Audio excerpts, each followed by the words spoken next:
ओम शांति। 23 नवंबर 2020 की बाप दादा की साकार मुरली के सार में बाबा ने कहा, मीठे बच्चे, तुम देही अभिमानी बनो तो सब बीमारियां खत्म हो जाएंगी और तुम डबल सिरताज विश्व के मालिक बन जाएंगे। प्रश्न है आज बाबा का, बाप के सम्मुख किन बच्चों को बैठना चाहिए? उत्तर में, जिन्हें ज्ञान डांस करना आता है। ज्ञान डांस करने वाले बच्चे जब बाप के सम्मुख होते हैं तो बाबा की मुरली भी ऐसी चलती है। अगर कोई सामने बैठ इधर उधर देखते तो बाबा समझते यह बच्चा कुछ भी नहीं समझता है। बाबा ब्राह्मणियों को भी कहेंगे, तुमने यह किसको लाया है जो बाबा के सामने भी उबासी देते हैं। बच्चों को तो ऐसा बाप मिला है जो खुशी में डांस करनी चाहिए। गीत है आज का, दूर देश का रहने वाला। अब मुरली विस्तार से। ओम शांति। मीठे मीठे बच्चों ने गीत सुना। रूहानी बच्चे समझते हैं कि रूहानी बाबा जिसको हम याद करते आए हैं, दुख हरता सुख करता, वह तुम मात पिता फिर से आकर हमको सुख घनेरे दो।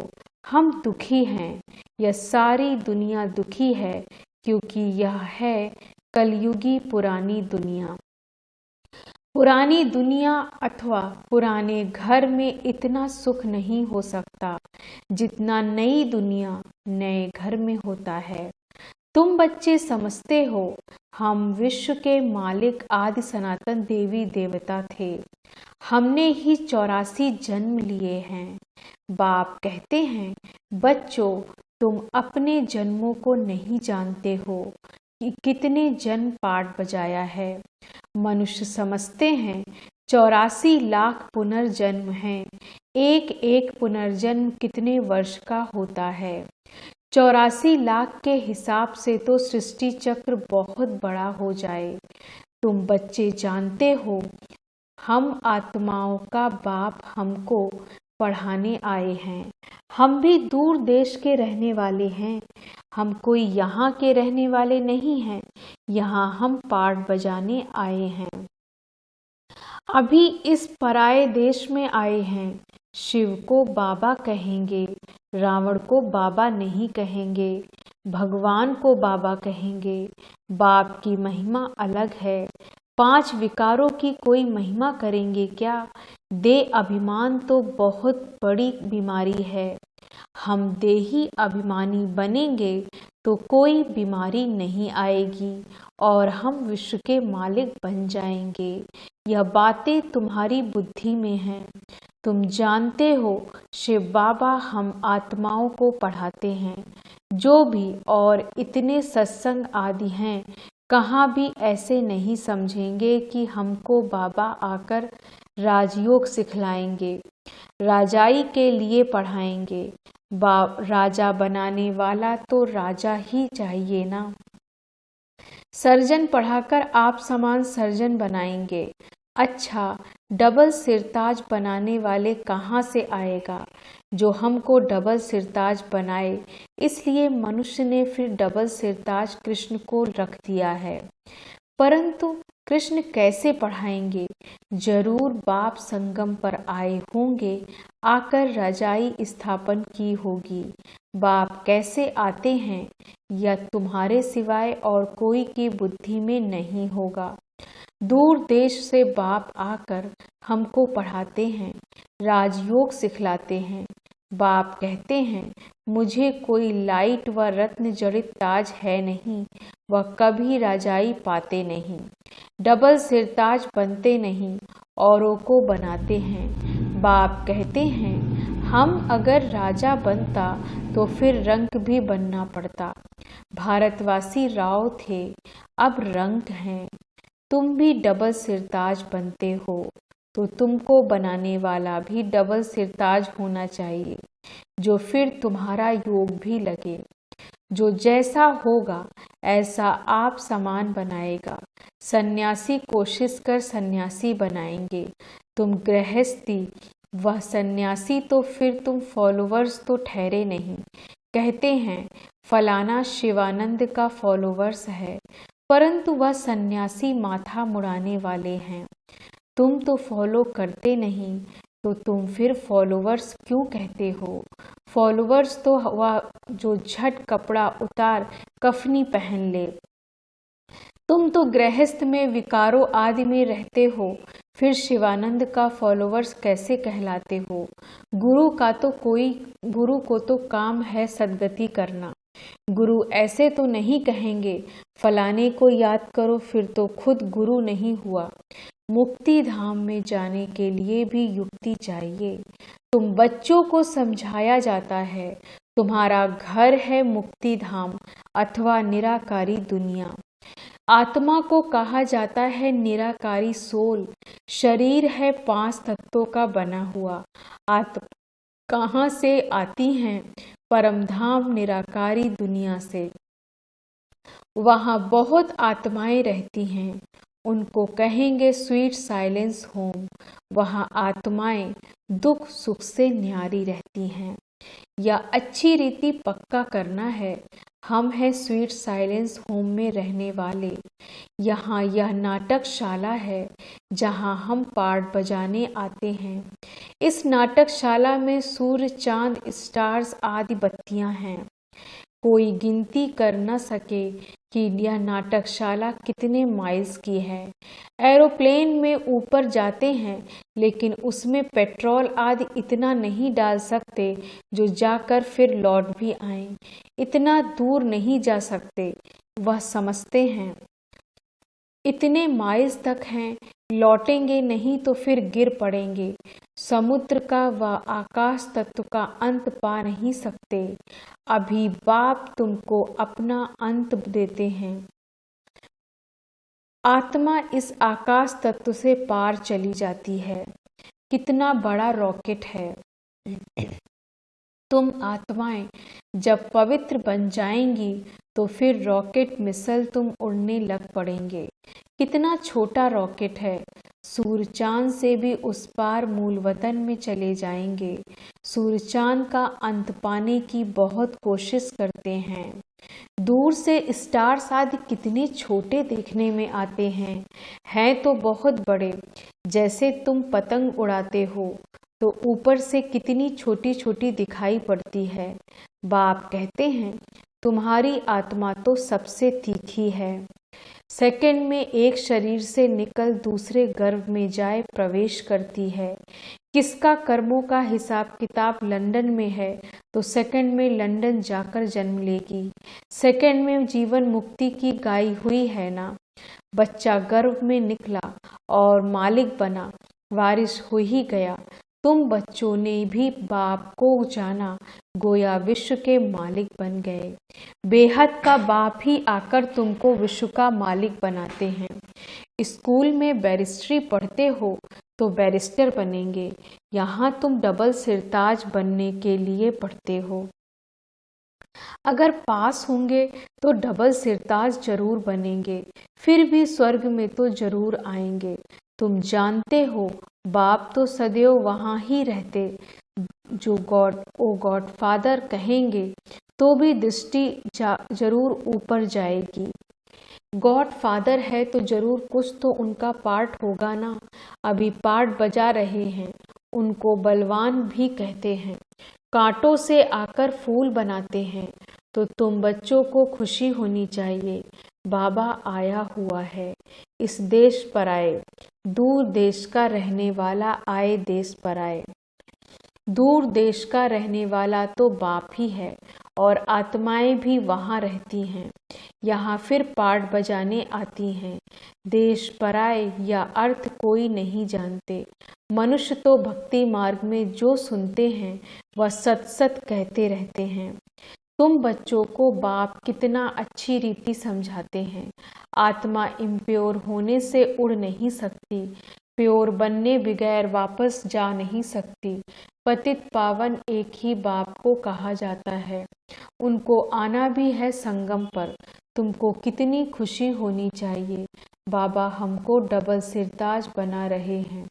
इससे ऊंच दर्जा कोई का होता नहीं। बाप कहते हैं, मैं डबल सिरताज बनता नहीं हूँ, मैं आत्मा ही हूँ एक बार, मैं आता ही हूँ एक बार, पराए देश पराए शरीर में। या दादा भी कहते हैं, मैं शिव थोड़े ही हूँ। मुझे तो लखी राज कहते थे, फिर सरेंडर हुआ तो बाबा ने ब्रह्मा नाम रखा। इसमें प्रवेश कर इनको कहा कि तुम अपने जन्मों को नहीं जानते हो, 84 जन्मों का भी हिसाब होना चाहिए ना। वो लोग तो 84 लाख कह देते हैं, जो बिल्कुल ही इम्पॉसिबल है। 84 लाख जन्मों का राज समझाने में भी सैकड़ों वर्ष लग जाएं, याद भी पड़ न सके। 84 लाख योनियों में तो पशु पक्षी आदि सब आ जाते हैं। मनुष्य का ही जन्म दुर्लभ गाया है, जानवर थोड़े ही नॉलेज समझ सकेंगे। तुमको बाप आकर नॉलेज पढ़ाते हैं, खुद कहते हैं, मैं आता हूँ रावण राज्य में।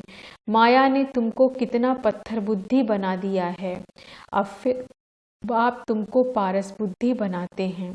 उतरती कला में तुम पत्थर बुद्धि बन गए, अब फिर बाप चढ़ती कला में ले जाते हैं।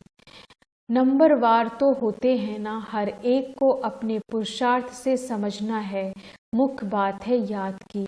रात को जब सोते हो तो यह ख्याल करो, बाबा हम आपकी याद में सो जाते हैं, गोया हम इस शरीर को छोड़ देते हैं, आपके पास आ जाते हैं। ऐसे बाबा को याद करते करते सो जाओ तो फिर देखो कितना मजा आता है। हो सकता है साक्षात्कार भी हो जाए, परंतु इस साक्षात्कार आदि में खुश होना नहीं है। बाबा हम तो आपको ही याद करते हैं, आपके पास आने चाहते हैं।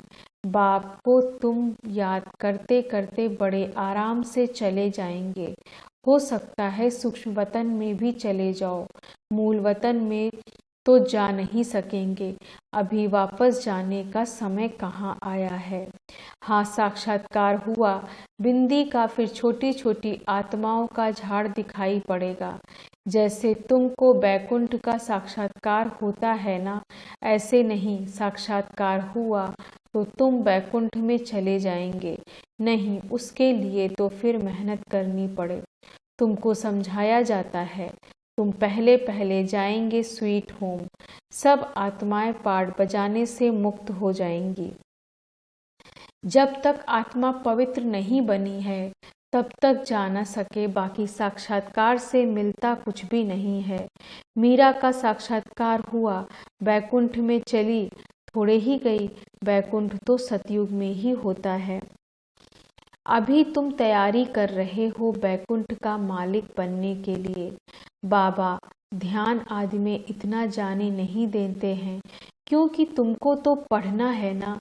बाप आकर पढ़ाते हैं, सर्व की सद्गति करते हैं।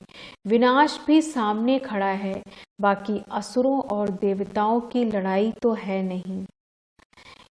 वह आपस में लड़ते हैं तुम्हारे लिए, क्योंकि तुम्हारे लिए नई दुनिया चाहिए। बाकी तुम्हारी लड़ाई है माया के साथ। तुम बहुत नामी ग्रामी वॉरियर्स हो, परंतु कोई जानते नहीं कि देवियां इतना क्यों गाई जाती हैं।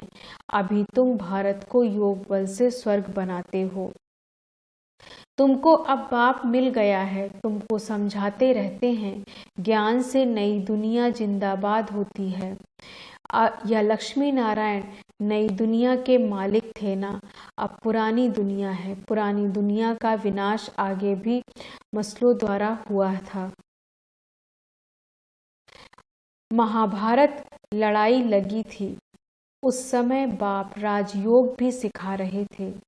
अब प्रैक्टिकल में बाप राजयोग सिखा रहे हैं। बाप भी तुमको सच बताते हैं। सच्चा बाबा आते हैं तो तुम सदैव खुशी में डांस करते हो। यह है डांस, ज्ञान डांस, जो तो जो ज्ञान डांस के शौकीन हैं उनको ही सामने बैठना चाहिए। जो नहीं समझने वाले होंगे उनको उबासी आएगी। समझ जाते हैं या कुछ भी समझते नहीं, ज्ञान को कुछ भी समझेंगे नहीं तो इधर उधर देखते रहेंगे। बाबा भी ब्राह्मणी को कहेंगे, तुमने किसको लाया है? जो सीखते हैं और सिखलाते हैं उनको सामने बैठना चाहिए, उनको खुशी होती रहेगी। हमको भी डांस करना है। यह है ज्ञान डांस। कृष्ण ने तो ना ज्ञान सुनाया ना डांस किया। मुरली तो यह ज्ञान की ही है ना, तो बाप ने समझाया है। रात्रि को सोते समय बाबा को याद करते, चक्र को बुद्धि में याद करते रहो। बाबा हम अब इस शरीर को छोड़ आपके पास आते हैं। ऐसे याद करते करते सो जाओ, फिर देखो क्या होता है। आगे कब्रिस्तान बनाते हैं, फिर कोई शांत में चले जाते थे, कोई रास करने लगते थे। जो बाप को जानते ही नहीं वो याद कैसे कर सकेंगे? मनुष्य मात्र बाप को जानते ही नहीं तो बाप को याद कैसे करेंगे? तब बाप कहते हैं, मैं जो हूँ जैसा हूँ मुझे कोई भी नहीं जानते। अभी तुमको कितनी समझ आई है। तुम तो गुप्त वॉरियर्स हो। वॉरियर्स नाम सुनकर देवियों को फिर तलवार बाण आदि दे दिए हैं। तुम वॉरियर्स हो योग बल के। योग बल से विश्व के मालिक बनते हो। बाहुबल से भल कोई कितनी भी कोशिश करे परंतु जीत पा नहीं सकते। भारत का योग मशहूर है, या बाप ही आकर सिखलाते हैं या भी किसको पता नहीं है। उठते बैठते बाप को ही याद करते रहो। कहते हैं योग नहीं लगा, योग अक्षर उड़ा दो। फिर बच्चे तो बाप को याद करते हैं ना। शिव बाबा कहते हैं, माँ मेकम याद करो, मैं ही सर्वशक्तिमान हूँ। मुझे याद करने से तुम सतो प्रधान बन जाएंगे। जब सतो प्रधान बन जाएंगे तब फिर आत्माओं की बारात निकलेगी, जैसे मक्खियों की बारात होती है ना। या है शिव बाबा की बारात। शिव बाबा के पिछाड़ी सब आत्माएं मच्छरों सदस्य भागेंगी, बाकी शरीर सब खत्म हो जाएंगे। अच्छा, मीठे मीठे सिक्की लदे बच्चों प्रति माता पिता बाप दादा का याद प्यार और गुड मॉर्निंग। रूहानी बाप की रूहानी बच्चों को नमस्ते। हम रूहानी बच्चों की रूहानी बाप दादा को गुड मॉर्निंग, नमस्ते नमस्ते नमस्ते। धारणा के लिए मुख्य सार। पहली पॉइंट, रात को सोने से पहले बाबा से मीठी मीठी बातें करनी है। बाबा हम इस शरीर को छोड़ आपके पास आते हैं, ऐसे याद करके सोना है। याद ही मुख्य है, याद से ही पारस बुद्धि बनेंगे। दूसरी पॉइंट, 5 विकारों की बीमारी से बचने के लिए देही अभिमानी रहने का पुरुषार्थ करना है, अथाह खुशी में रहना है, ज्ञान डांस करना है, क्लास में सुस्ती नहीं फैलाना है। वरदान है आज बाबा का, त्रिकालदर्शी स्टेज द्वारा व्यर्थ का खाता समाप्त करने वाले सदा सफलता मूर्त भव। त्रिकालदर्शी स्टेज द्वारा व्यर्थ का खाता समाप्त करने वाले सदा सफलता मूर्त भव। विस्तार से, त्रिकालदर्शी स्टेज पर स्थित होना अर्थात हर संकल्प, बोल व कर्म करने से पहले चेक करना कि यह व्यर्थ या समर्थ है। व्यर्थ 1 सेकंड में पद्मों का नुकसान करता है, समर्थ 1 सेकंड में पद्मों की कमाई करता है। सेकंड का व्यर्थ भी कमाई में बहुत घाटा डाल देता है, जिससे भी हुई कमाई भी छिप जाती है। इसलिए एक कालदर्शी हो कर्म करने के बजाय त्रिकालदर्शी स्थिति पर स्थित होकर करो तो व्यर्थ समाप्त हो जाएगा और सदा सफलता मूर्त बन जाएंगे। स्लोगन है आज बाबा का, मान शान और साधनों का त्याग ही महान त्याग है। मान शान और साधनों का त्याग ही महान त्याग है। ओम शांति। धन्यवाद बाबा, धन्यवाद।